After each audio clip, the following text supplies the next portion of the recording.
சென்னை ஃபுல்லாக என்னமோ நைட்டு மாதிரி இருட்டாக இருந்துச்சு. இது காலையில் ஒரு 11:30 மணிக்கு இந்த வீடியோ எடுத்தது. சாயந்தரம் 7 மணிக்கு நம்ம லைட்டு போட்டு பார்த்தா எப்படி இருக்கும் அதே மாதிரியே இருந்துச்சு. காலையிலையும் நல்ல மழை, நைட்டு விடிய விடிய மழை, இதே மாதிரி சாயந்தரம் வரையும் கண்டினியூ ஆனிச்சு. அப்படின்னா சென்னையில் பைக்கு காரெல்லாம் ஓடாது, போட்டு தான் ஓடும், அந்தளவுக்கு தண்ணி நிற்கிது.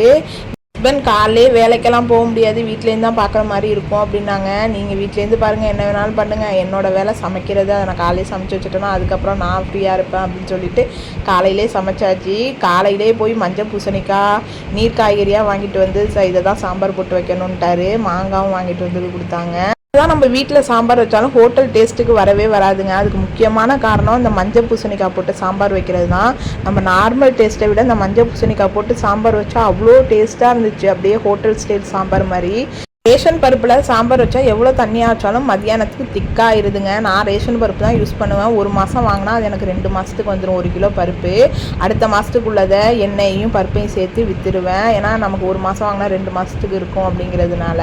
சாப்பாட்டுக்கு தோசையும் ஆம்லேட் தான் போட்டு ஹஸ்பண்ட்டை கொடுத்தேன். மத்தியானம் வச்ச சாம்பாரையே வச்சு ஊற்றியாச்சு. அவருக்கு ஆம்லேட் எப்பயும் போடுறப்ப நிறையா வெஜிடபிள்ஸ் போட்டே செஞ்சுருவேன். வெங்காயம், தக்காளி, அப்புறம் புதினா, கொத்தமல்லி, கருவேப்பிலை என்ன இருக்கோ எல்லாத்தையும் போட்டுருவேன். கேரட், முள்ளங்கி எது வேணாலும் நம்ம போட்டுக்கலாம். ஆம்லேட்டை சரிசமமாக பிரித்து ஹஸ்பண்டுக்கு கொஞ்சமும் வச்சு விட்டு அவங்க காலை சாப்பாடு கொடுத்தாச்சு. நான் நேராக வந்து மதிய சாப்பாடு லஞ்சே சாப்பிட்டுட்டேன். 11 மணிக்கா கொஞ்சமாக சோறு, ஆம்லேட்டு, ஒரு தோசை, ஆசைக்கு ஒரு தோசை, அது மட்டும் சாப்பிட்டு முடிச்சாச்சு.